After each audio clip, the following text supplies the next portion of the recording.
പാഠം 420. പരിഹാരമില്ലാത്ത പ്രശ്നമുണ്ടോ?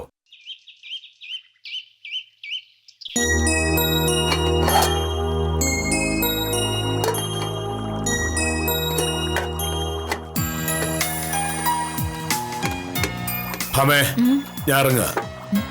ഒരു 10 മണിയാകുമ്പോ കൃഷ്ണൻകുടി ഒരാളെ അയക്കും. പാലിന്റെ കാശ് അയാളുടെ കയ്യിൽ കൊടുത്താൽ മതി. പൈസ മേശപ്പുറത്തിരിപ്പുണ്ട്. അയ്യോ മോഹനേട്ടാ, 10 മണിക്ക് എനിക്ക് ഇറങ്ങണം. അതിന് മുന്നേ വന്നിട്ടുണ്ടെങ്കിൽ കാശ് കൊടുക്കാം. ഇല്ലെങ്കിൽ അയാളോട് വൈകിട്ട് വരാൻ പറ. നീ എങ്ങോട്ടാ നേരത്തെ? എന്നും 10-15 കഴിഞ്ഞാണല്ലോ നീ ഇറങ്ങുന്നത്. ഇന്ന് ഒരു കേസുണ്ട്. കോടതി കൂടുന്നതിന് മുന്നേ കക്ഷിയോടും സാക്ഷിയോടും ഒക്കെ കുറച്ച് കാര്യങ്ങൾ പറയാനുണ്ട്. കോടതിയിൽ നുണ പറയാൻ കക്ഷിയെയും സാക്ഷിയെയും പഠിപ്പിക്കണം എന്ന് പറയുന്നതാണ് കൂടുതൽ ശരി. ഇതിൽ നുണ പറയേണ്ട കാര്യമൊന്നുമില്ല. ഇത് കള്ളക്കേസാ. സത്യം മാത്രം പറഞ്ഞാൽ മതി, കേസ് ജയിക്കാം. ഓ, നിങ്ങൾ വക്കീലന്മാർ അങ്ങനെ സത്യം മാത്രം പറയുന്നു പറഞ്ഞാൽ എനിക്കത് വിശ്വസിക്കാൻ പറ്റില്ല. വിശ്വസിക്കണ്ട. കേസ് ഞാൻ ജയിച്ചു കഴിയുമ്പോ സാർ അത് അറിഞ്ഞാ മതി കേട്ടോ. എന്താ കേസ്? ടൗണിൽ ഫിനാൻസ് കമ്പനി നടത്തുന്ന രാമകൃഷ്ണനെ മോഹനേട്ടൻ അറിയില്ലേ? അയാൾ സേതുമാധവൻ എന്ന എന്റെ കക്ഷിക്ക് 50,000 രൂപ വായ്പ കൊടുത്തു. 1 വർഷത്തേക്കാണ് പണം കൊടുത്തത്. ഈടായി ചെക്കും പ്രോമിസറി നോട്ടും ഒക്കെ വാങ്ങിയിരുന്നു. ഈ പറയുന്ന സേതുമാധവൻ പലപ്പോഴായി 34,000 രൂപ തിരിച്ചടച്ചു. ഇപ്പൊ രാമകൃഷ്ണൻ പറയുന്നത് അതൊക്കെ പലിശയായിരുന്നു, മുതൽ ഇനിയും തിരിച്ചു കൊടുക്കണമെന്ന്. അതും പറഞ്ഞ് രാമകൃഷ്ണൻ സേതുമാധവനെതിരെ കേസ് കൊടുത്തിരിക്കുകയാണ്. കഷ്ടം. ബ്ലേഡുകാരെ പിടിക്കാൻ സർക്കാരും പോലീസും കോടതിയൊക്കെ നോക്കിയിട്ടും ഒരു രക്ഷയില്ല. അവരൊക്കെ ഇപ്പോഴും തോന്നുന്ന പലിശക്ക് പണം വായ്പ കൊടുത്ത് സുഖമായിട്ട് ജീവിക്കുന്നു. അങ്ങനെ തോന്നുന്ന പലിശ വാങ്ങാൻ പറ്റില്ലല്ലോ മോഹനേട്ടാ. മാസം 3 രൂപ പ്രകാരം പരമാവധി 36% പലിശയ്ക്ക് പണം കടം കൊടുക്കാൻ പാടുള്ളൂ. ആ നിയമം അനുസരിച്ചാണെങ്കിൽ സേതുമാധവൻ കഴിഞ്ഞ 1 വർഷത്തെ പലിശയും മുതലുമായി 68,000 രൂപ അടച്ചാൽ മതി. അടച്ച 34,000 കഴിഞ്ഞ് ബാക്കി 34,000 അതടയ്ക്കാൻ സേതുമാധവൻ തയ്യാറുമാണ്. പക്ഷേ രാമകൃഷ്ണൻ 50,000 രൂപ കിട്ടിയേ പറ്റൂ. അതങ്ങനെ നടക്കും? നാട്ടിൽ റിസർവ് ബാങ്കിന്റെ അംഗീകാരമുള്ള 900 ബാങ്കുകളും സർക്കാർ മേൽനോട്ടമുള്ള സഹകരണ ബാങ്കുകളും ഉണ്ടായിട്ടും കാശ് വാങ്ങാൻ ഈ ബ്ലേഡ് കമ്പനിയിലേക്ക് ആളുകൾ പോകുന്നതാണ് സകല കുഴപ്പങ്ങൾക്കും കാരണം. എത്ര പറഞ്ഞാലും ആളുകൾ പഠിക്കില്ല. ആളുകളെ മാത്രം കുറ്റം പറഞ്ഞിട്ട് കാര്യമില്ല മോനേട്ടാ. ഒരു ബാങ്കിൽ നിന്ന് ലോൺ കിട്ടണമെങ്കിൽ എന്തൊക്കെയാ നൂലാമാലകളെന്ന് മോഹനേട്ടൻ അറിഞ്ഞൂടെ? പെട്ടെന്നൊരു ആവശ്യം വരുമ്പോ ആളുകൾ അപ്പൊ ബ്ലേഡ് കമ്പനി ആശ്രയിക്കാൻ വഴിയുള്ളൂ. അങ്ങനെ പോയാൽ ഇങ്ങനെ ഇരിക്കും. സാറേ, ആ ഉത്തമനാ, ചെല്ലേ.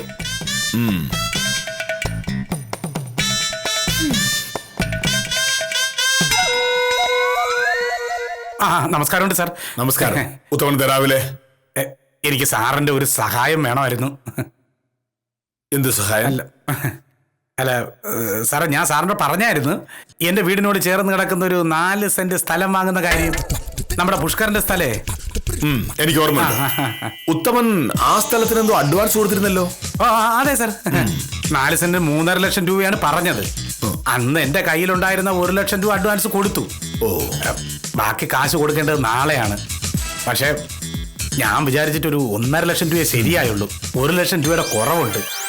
ഞാനിപ്പോ ആ 1 ലക്ഷം രൂപ തരണമെന്നാണോ ഉത്തമൻ പറയുന്നത്? അല്ല, അങ്ങനെ പെട്ടെന്ന് തരാൻ എന്റെ കയ്യിൽ പണമൊന്നുമില്ല. അങ്ങനെ വേണ്ട സാറേ, പൈസ കിട്ടുന്ന വഴി ഞാൻ കണ്ടുപിടിച്ചിട്ടുണ്ട്. പക്ഷെ സാർ ഒന്ന് സഹായിച്ചാൽ കിട്ടും. എന്തു വഴി? നമ്മുടെ ഫിനാൻസ് കമ്പനി നടത്തുന്ന ലോനപ്പനെ സാറിന് അറിയാലോ. ലോനപ്പനോട് ഇന്നലെ ഞാൻ ഈ കാര്യം സൂചിപ്പിച്ചായിരുന്നേ. ലോനപ്പന്റെ കയ്യിൽ പൈസ ഉണ്ട്, തരാൻ തയ്യാറുമാണ്. പക്ഷേ ലോനപ്പന് വിശ്വാസമുള്ള ഒരാള് ജാമ്യം നിൽക്കണം. മനസ്സിലായി. ബ്ലേഡ് കമ്പനി നടത്തുന്ന ലോനപ്പന്റെ കയ്യിൽ നിന്ന് ഉത്തമന് 1 ലക്ഷം രൂപ കടം വാങ്ങാൻ ഞാൻ ജാമ്യം നിൽക്കണം. അല്ല സാറേ, ഈ ലോനപ്പന്റെ സ്ഥാപനം അങ്ങനെ ബ്ലേഡ് കമ്പനിയൊന്നും അല്ല. സർക്കാർ അംഗീകാരമുള്ള സ്ഥാപനമാണ്. സർക്കാർ പറയുന്ന പോലെ ലോനപ്പൻ 3 രൂപ പലിശയെ വാങ്ങുന്നുള്ളൂ. എനിക്കാണെങ്കിൽ ഒരു 3 മാസത്തേക്ക് മതി. എല്ലാം കൂടെ ഒരു 9,000 രൂപ പലിശയാവൂ. ഉത്തമ, നാട്ടിൽ ഇത്തരം ബ്ലേഡ് കമ്പനിക്കാരുണ്ടാക്കുന്ന പ്രശ്നങ്ങളെ പറ്റി ഉത്തമ പത്രത്തിൽ നിന്ന് വായിക്കാറില്ലേ? എന്നിട്ടാണോ എല്ലാം അറിഞ്ഞുകൊണ്ട് ബ്ലേഡ് കമ്പനിക്കാരന്റെ കക്ഷത്തോട് തല വെച്ച് കൊടുക്കുന്നത്? അല്ല, പക്ഷെ അതല്ലാതെ എന്റെ കയ്യിൽ വേറെ വഴിയില്ല സാറേ. അതാണ് നാളെ രാവിലെ തന്നെ 2.5 ലക്ഷം രൂപ കൊടുത്തില്ലെന്നുണ്ടെങ്കിൽ ആ അഡ്വാൻസ് ആയി കൊടുത്ത 1 ലക്ഷം രൂപയും പോകും. അത് എന്നോട് പറഞ്ഞിട്ട് കാര്യമില്ല. കാരണം പുഷ്കറിന് അഡ്വാൻസ് കൊടുക്കുമ്പോ ഉത്തമൻ എന്നോട് ചോദിച്ചിട്ടുണ്ടായിരുന്നു. ഇല്ല. ഇല്ല. പുഷ്കറിന് നാളെ കാശ് കൊടുക്കാമെന്ന് പറഞ്ഞതും എന്നോട് ചോദിച്ചിട്ടാണോ? അല്ല. അപ്പൊ ഇതിൽ ഞാൻ എന്ത് ചെയ്യണം? അല്ല സാറേ, മോഹനേട്ടാ, അതൊരു വലിയ കുറ്റമായിട്ട് കാണേണ്ട കാര്യമുണ്ടോ? നാളെ കാശ് കൊടുക്കാമെന്നുള്ള കണക്കൂട്ടലിൽ ഉത്തമൻ എഗ്രിമെന്റ് എഴുതി. ഉത്തമൻ വിചാരിച്ചതുപോലെ കാശ് കിട്ടിയില്ല. ഇത് ആർക്കും സംഭവിക്കാവുന്നതല്ലേ? അതെ. ഇന്ന് ഉത്തമൻ പറയുന്നത് ലോനപ്പന്റെ കയ്യിൽ നിന്ന് വാങ്ങുന്ന 1 ലക്ഷം രൂപ 3 മാസത്തിനുള്ളിൽ കൊടുത്തുകൊള്ളാമെന്നാണ്. അതും ഉത്തമന്റെ ഒരു കണക്കൂട്ടലാണല്ലോ, അല്ലെ? ഉത്തമന്റെ ആ കണക്കൂട്ടലുകൾ തെറ്റിയാൽ 3 മാസം കഴിയുമ്പോ ഈ പറയുന്ന ലോനപ്പൻ കാശ് ചോദിച്ച് എന്റെ പിന്നാലെ ഇങ്ങനെ നടക്കും. അതോടെ എന്റെ എല്ലാ കണക്കൂട്ടലും തെറ്റും. എന്തായാലും കണക്കൂട്ടലുകൾ തെറ്റും. അപ്പോ ഉത്തമന്റെ കണക്കൂട്ടലുകൾ അങ്ങ് തെറ്റിപ്പോകുന്നതല്ലേ ഉത്തമം? ഞാൻ ജാമ്യം നിൽക്കുന്ന പ്രശ്നമില്ല. അങ്ങോട്ട് ഇനിയിപ്പോ എന്തോ ചെയ്യും വക്കീലേ? പുഷ്കറിന്റെ കൈ കൊടുത്തിരിക്കുന്ന 1 ലക്ഷം രൂപയാ, അതങ്ങ് പോവുകയും ചെയ്യും. എന്റെ എത്ര നാളത്തെ അധ്വാനം എന്നറിയാ കാശ്. മോഹനേട്ടന്റെ സ്വഭാവം ഉത്തമൻ അറിയാലോ. ഉത്തമനെന്നല്ല, എനിക്ക് ജാമ്യം നിൽക്കണം എന്ന് പറഞ്ഞാലും മോഹനേട്ടൻ സമ്മതിക്കില്ല. സത്യത്തിൽ ഈ ജാമ്യം എന്നുള്ള വാക്ക് പോലും മോഹനേട്ടൻ ഇഷ്ടമല്ല. എന്തായാലും ഉത്തമൻ ചെല്ലേ, ഞാൻ സാറിനെ ഒന്ന് സോപ്പിടാൻ പറ്റുമോ നോക്കട്ടെ. വക്കീല് കാര്യമായിട്ടൊന്ന് പറയണേ. ഞാൻ നോക്കാം. ഉത്തമൻ തൽക്കാലം ചെല്ലേ. ശരി.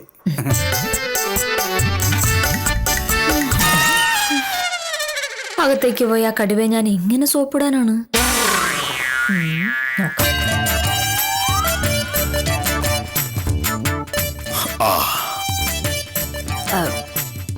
ഈ 1 ലക്ഷം രൂപയുടെ കാര്യമല്ലേ ഉള്ളൂ. മോഹനേട്ടൻ ഒരു ഒപ്പിട്ട് കൊടുത്തിട്ടുണ്ടെങ്കിൽ ഉത്തമൻ ആ പൈസ കിട്ടും. നാളെ പുഷ്കറിന്റെ കാശ് കൊടുത്ത് സ്ഥലം ഉത്തമന്റെ പേരിൽ എഴുതി വാങ്ങുകയും ചെയ്യാം. ഒരൊപ്പിന്റെ കാര്യമല്ലേ ഉള്ളൂ എന്ന് നീ പറഞ്ഞത് ശരിയാണ്. ഒരൊപ്പിടാൻ എനിക്ക് ഒരുപാട് ബുദ്ധിമുട്ടും ഇല്ല. ദിവസവും 10ഉം 20ഉം ഒപ്പിടുന്ന ആളല്ലേ ഞാൻ. പക്ഷേ ഈ കേസിൽ ഞാൻ ഒപ്പിടില്ല. ഇത് ദുർവാശയല്ലേ മോഹനേട്ടാ? എന്തായാലും ഉത്തമനല്ലേ. നമ്മളെ പറ്റിച്ചിട്ട് രായ്ക്ക് രാമാനം നേപ്പാളിലേക്ക് പോത്തുന്നില്ലല്ലോ. അതങ്ങ് സമ്മതിക്കും മോഹനേട്ടാ, പ്ലീസ്. നീ പറഞ്ഞല്ലോ ഒരു കുഞ്ഞുപ്പിന്റെ കാര്യമുള്ളൂന്ന്. പക്ഷേ ആ ഉപ്പ് ഞാനിടണമെന്ന് ലോനപ്പം പറയാൻ കാരണം എന്താ? എന്റെ ഒപ്പിന്റെ വില അത്രയ്ക്കുണ്ട്. ഉത്തമൻ ഒപ്പിട്ടാ പോരെന്നും മോഹനകൃഷ്ണൻ സാർ തന്നെ ഒപ്പിടണമെന്നും ലോനപ്പം പറയുന്നത് എനിക്ക് നാട്ടിലൊരു വിലയുള്ളത് കൊണ്ടാണ്. അങ്ങനെ വിലയുള്ള എന്റെ ഒപ്പ് തോന്നും പോലെ എവിടെയെങ്കിലും ഇടാവുള്ളതല്ല. മോഹനേട്ട, ഇതൊരു പരോപകാരമല്ലേ? മോഹനേട്ട ഇതുകൊണ്ട് എന്താ നഷ്ടം? ഇപ്പൊ നഷ്ടമില്ല. പക്ഷേ ഉത്തമൻ സമയത്ത് പണം തിരികെ കൊടുക്കാതിരുന്നാൽ എന്റെ സൽപ്പേര് നഷ്ടപ്പെടും.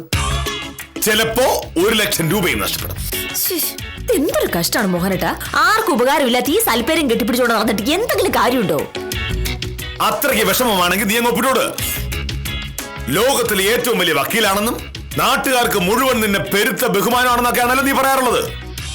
നീ പോയി ഉത്തമന് ജാമ്യം നിൽക്ക്. ഭാമേ, ഈ നാട്ടിൽ അങ്ങനെ എത്രയോ വലിയ വലിയ ആൾക്കാരുണ്ട്. പക്ഷേ ലോനപ്പന് എന്നെ മാത്രമേ വിശ്വാസമുള്ളൂ. എന്തുകൊണ്ടാണ്? ഒന്നാമത് ഞാനൊരു വില്ലേജ് ഓഫീസറാണ്. രണ്ടാമത് നാട്ടിൽ എനിക്ക് സത്യസന്ധൻ എന്നൊരു പേരുണ്ട്. നിനക്കോ ഉത്തമനോ അതില്ല. ഇപ്പൊ നിനക്ക് മനസ്സിലായോ? സത്യഭാമ എന്ന ഉണക്ക വക്കീലിനേക്കാൾ ഒരുപാട് ഒരുപാട് ഒരുപാട് മുകളിലാണ് വില്ലേജ് ഓഫീസർ കെ മോഹനകൃഷ്ണൻ സ്ഥാനമെന്ന്. ഞാൻ ഇറങ്ങുന്നു.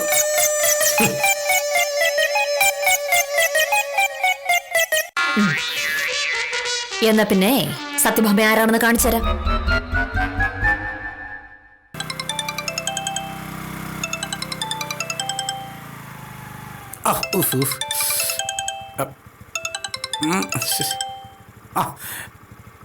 ഹലോ ഉത്തമ, ഞാനാ.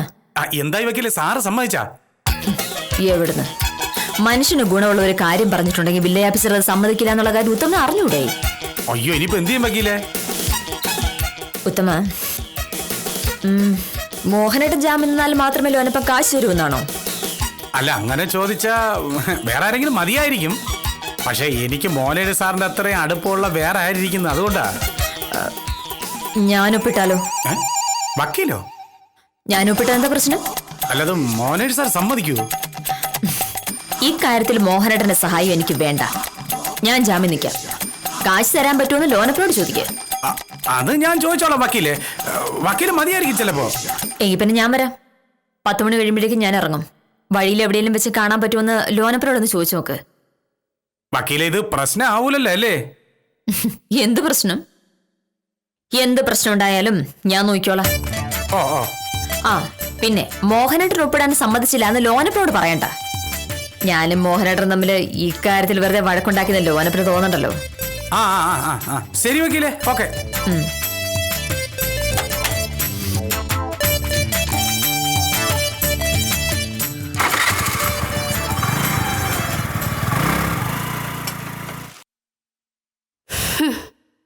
എന്തൊരു കഷ്ടാ നോക്ക് കാഞ്ഞന സാറേ. ഒരു ലോൺ എടുക്കാൻ വേണ്ടി ഞാൻ ബാങ്കിൽ കയറി ഇറങ്ങാൻ തുടങ്ങിയിട്ട് നാളെ എത്രയായെന്നറിയാവോ? ഹോ, ഒരു സർക്കാർ ഉദ്യോഗസ്ഥ എൻ്റെ അവസ്ഥ ഇതാണെങ്കിൽ മറ്റുള്ളവരുടെ അവസ്ഥ എന്തായിരിക്കും? എന്ത് പറ്റി സ്വയംപ്രഭേ? ഇനി പറ്റാനെന്തിരിക്കുന്നു? ആദ്യം ബാങ്കിൽ ചെന്നപ്പോൾ വലിയ സ്വീകരണമായിരുന്നു. നിങ്ങളുടെ ലോൺ ഇപ്പൊ തന്നളയോന്നുള്ള മട്ട്. ഇപ്പോഴല്ലേ മനസ്സിലായത്. അന്നങ്ങനെ സ്നേഹമായിട്ട് പെരുമാറിയില്ലായിരുന്നെങ്കിൽ ഞാൻ വേറെ ബാങ്കിൽ പോയേനെ. ഒടുവിൽ ബാങ്കിന്റെ കടലാസുകൾ ഓരോന്നും ശരിയാക്കി ചെന്നപ്പോ എന്നും തടസ്സം. ഇന്നലെ പറയുന്നതല്ല ഇന്ന് പറയുന്നത്. അവര് കാശ് കൊടുക്കാതിരിക്കാനുള്ള വഴി തന്നെയാ നോക്കുന്നത്. ഇത് തന്നെ പ്രൊഫസറെ നാട്ടിലെ മുഴുവൻ അവസ്ഥ. ഈ ബാങ്കുകാർ ഇങ്ങനെ തടസ്സം പറഞ്ഞ പകുതി ആളുകളും ബ്ലൈഡുകാരുടെ അടുത്തേക്ക് പോകുന്നത്. ഈ ബ്ലൈഡിൽ കൊണ്ടുപോയി തലവെച്ച അവന്റെ കാര്യം പോക്കാണല്ലോ. എന്താണ് രാവിലെ ഒരു ചർച്ച?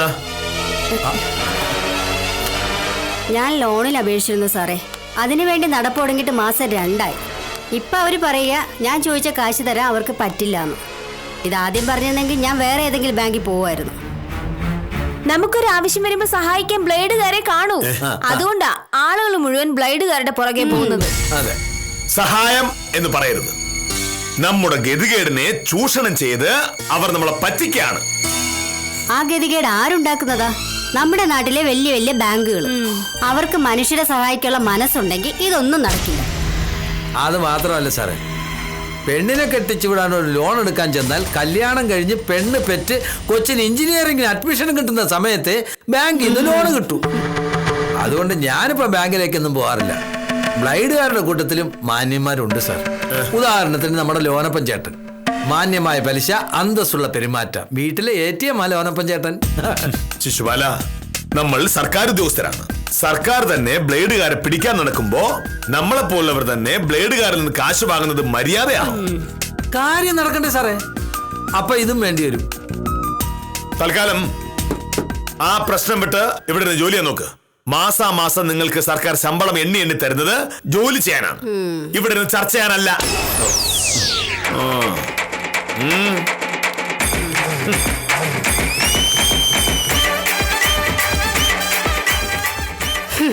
സാറിനത് പറയാം. കാരണം സാറിന്റെ കയ്യിൽ ആവശ്യം പോലെ കാശുണ്ട്. നമ്മുടെ അവസ്ഥ അതാണോ? കയ്യിൽ കാശ് നാട്ടിലെ പേരുണ്ടായിട്ട് എന്താ പ്രൊഫസറെ കാര്യം? അവനവനല്ലാതെ വേറെ ആർക്കെങ്കിലും അതുകൊണ്ട് ഉപയോഗമുണ്ടോ? രാവിലെ മുതൽ വൈകുന്നേരം വരെ എന്നും കാണുന്ന നമുക്കൊരാവശ്യം വന്നാൽ മോഹനേഷ് സാറ് സഹായിക്കില്ല. സ്വന്തം കാര്യം ചിന്താവാ.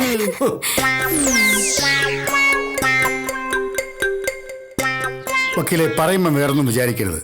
കാലമില്ലാത്ത കാലമാ. ഉത്തമനെപ്പോലുള്ളവർ കാശും ചോദിച്ച് എന്നെപ്പോലുള്ളവരെ കാണാൻ വരും. ഞങ്ങൾ കാശും കൊടുക്കും. ഒടുവിൽ കാശ് തിരിച്ചു കിട്ടാതെ വരുമ്പോ സംഗതി കശപിശയാവും, പോലീസ് കേസാവും, കാശ് കൊടുത്ത ഞങ്ങൾ പ്രതികളും ആവും. അതൊന്നുമില്ല. കാശ് കടം കൊടുക്കാൻ സർക്കാർ ലൈസൻസ് വന്നിട്ടുള്ള ആളുകൾ സർക്കാർ നിശ്ചയിച്ച പലിശ നിരക്കിൽ കാശ് കൊടുത്തിട്ടുണ്ടെങ്കിൽ പിന്നെന്താ അതിന് കേസ്? അതൊക്കെ പറയാൻ കൊള്ളാം. പക്ഷെ കേസാവുമ്പോ നാട്ടുകാർ മുഴുവൻ കാശ് വാങ്ങിച്ചവന്റെ കൂടെ നിൽക്കൂ. കാശ് കൊടുത്തോ കള്ളനാവും. എന്റെ ലോനപ്പ ചേട്ടാ, നമ്മൾ ഇന്നലെ കാണാൻ തുടങ്ങിയവരാണ്. ലോനപ്പ ചേട്ടൻ തരുന്ന 1 ലക്ഷം രൂപയും കൊണ്ട് ഞാൻ എവിടെ പോകാനാണ്? സംഭവം ശരിയാ ഉത്തമ. പക്ഷെ ഞാനൊന്ന് സൂക്ഷിക്കുന്നത് നല്ലതല്ലേ? 1 ലക്ഷം രൂപ ഞാൻ ഇന്ന് വൈകുന്നേരം ഉത്തമനങ്ങ് തരും. മാസാമാസം 3000 രൂപ പലിശയായി എന്റെ വീട്ടിലെത്തണം. 3 മാസം തികയുന്ന ദിവസം മുതൽ 1 ലക്ഷം രൂപയും. അത് ഞാൻ ഏറ്റു. വക്കീല് പറയുമെന്ന് ഉത്തമൻ പറഞ്ഞതുകൊണ്ടാ ഞാൻ സമ്മതിച്ചത്. അല്ലെങ്കിൽ അടുത്ത 4-5 മാസം ആർക്കും കാശ് കൊടുക്കണ്ട എന്ന് കരുതിയിരിക്കുകയായിരുന്നു ഞാൻ. പറഞ്ഞു വരുമ്പോ ഇതെന്റെ അഭിമാനത്തിന്റെ കൂടെ പ്രശ്നമാണ്. ഉത്തമൻ കാശ് കൃത്യസമയത്ത് തരും. അതിന് ഞാനല്ലേ ഉറപ്പ്. ഒരു കാര്യം ചെയ്യാം. വൈകിട്ട് ഒരു 5:30 ആകുമ്പോ ഞാൻ വക്കീലിന്റെ വീട്ടിലോട്ട് വരാം.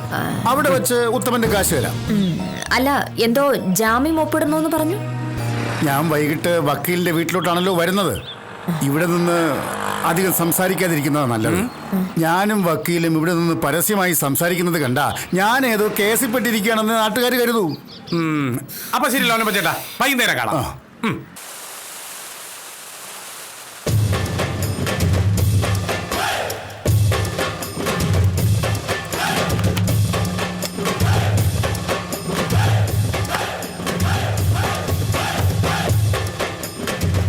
വക്കീലേ,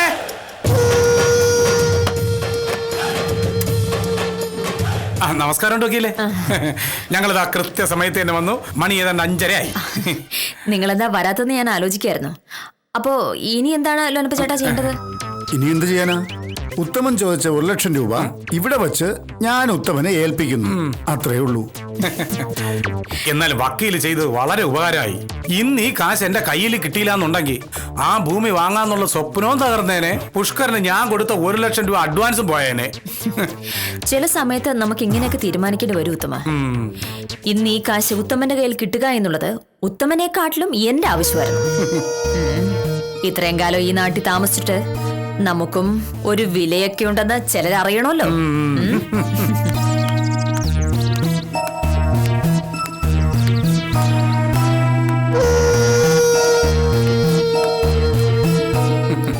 ആ മോഹനേട്ടൻ കൃത്യസമയത്ത് തന്നെ എത്തിയല്ലോ.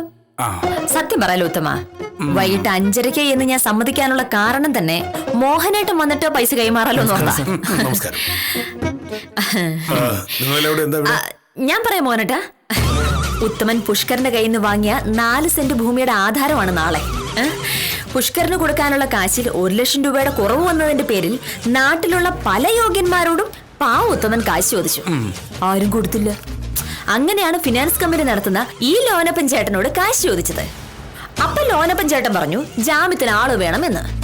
ജാമ്യം നിൽക്കാമോ എന്ന് ചോദിച്ചും ഉത്തമൻ ചില മഹാന്മാരെ കണ്ടിരുന്നു. നടന്നില്ല. ഉത്തമന്റെ ആവശ്യം ശരിക്കും അറിയാവുന്നത് കൊണ്ടും എനിക്ക് ഉത്തമന് വിശ്വാസമുള്ളത് കൊണ്ടും ഞാൻ ജാമ്യം നിൽക്കാന്ന് പറഞ്ഞു. അങ്ങനെ ഉത്തമന് കൊടുക്കാനുള്ള കാശുമായിട്ട് വന്നതാണ് ഈ നിൽക്കുന്ന ലോനപ്പൻ ചേട്ടൻ.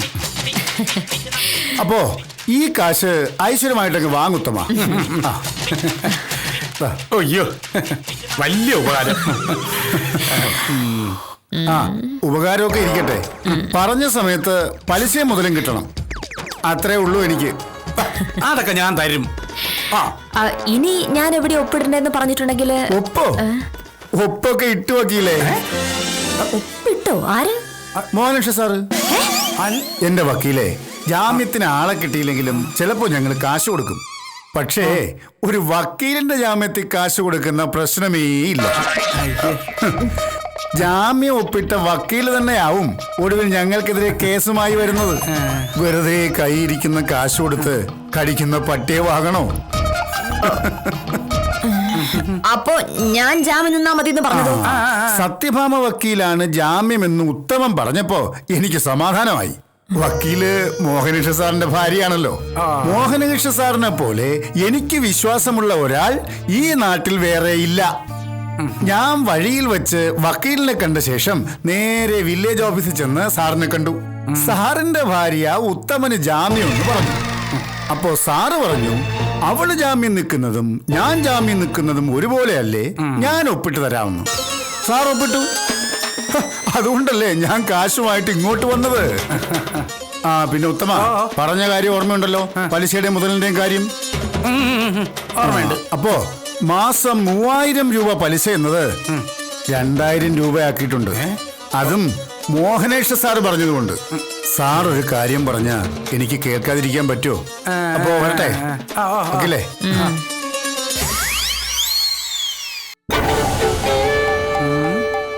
വില്ലേജ് കൊള്ളാലോ ഉത്തമ.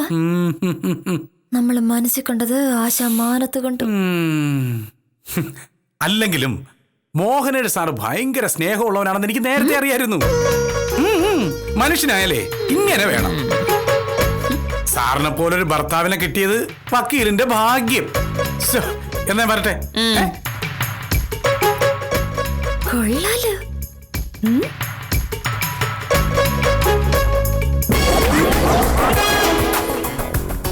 രാവിലെ മോഹനേട്ടനല്ലേ പറഞ്ഞു ആർക്കും ജാമ്യം നിൽക്കില്ലെന്ന്. എന്നിട്ടിപ്പോ ഞാൻ ജാമ്യം നിൽക്കാതിരുന്നിട്ട് എന്താ കാര്യം? ഞാൻ ജാമ്യം നിന്നില്ലെങ്കിലും നീ ജാമ്യം നിൽക്കുമെന്ന് പറഞ്ഞപ്പോ ഞാൻ വിചാരിച്ചു ഞാൻ തന്നെ ജാമ്യം നിൽക്കുന്നതല്ലേ നല്ലതെന്ന്. അതെന്താ? ഭാമേ, ഞാൻ ജാമ്യം നിൽക്കില്ല എന്ന് പറയാനുള്ള കാരണം എന്താണ്? ഉത്തമൻ കാശ് സമയത്ത് തിരിച്ചു കൊടുത്തില്ല എങ്കിൽ ഞാൻ ആ കാശ് തിരിച്ചു കൊടുക്കേണ്ടി വരുമല്ലോ എന്ന് പേടിച്ചു. നീ ജാമ്യം നിന്നിട്ടും അത് തന്നെ സംഭവിച്ചാലോ? നീ ആ കാശ് തിരിച്ചു കൊടുക്കേണ്ടി വരില്ലേ? നീ തിരിച്ചു കൊടുക്കേണ്ടി വന്നാൽ ഫലത്തിൽ അത് ഞാൻ തന്നെ തിരിച്ചു കൊടുക്കേണ്ടി വരുന്ന പോലെ അല്ലേ? അപ്പൊ പിന്നെ ഞാൻ തന്നെ ജാമ്യം നിൽക്കുന്നതല്ലേ നല്ലത്? അങ്ങനെ പേടിക്കാനൊന്നുമില്ല. ഉത്തമൻ കാശ് കൃത്യമായിട്ട് തന്നെ തിരിച്ചു കൊടുത്തോളും. കൊടുത്താ നല്ലത്. പിന്നെ ഞാൻ ജാമ്യം നിൽക്കാൻ വേറൊരു കാര്യം കൂടിയുണ്ട്. എന്താ അത്? ലോനപ്പൻ എന്നോട് പറയാ വക്കീലന്മാരെ അയാൾക്ക് വിശ്വാസമില്ല, പറ്റിക്കുമെന്ന്. അതുകൊണ്ട് നിന്റെ ജാമ്യത്തിന് പൈസ കൊടുക്കാൻ പറ്റില്ല എന്നും.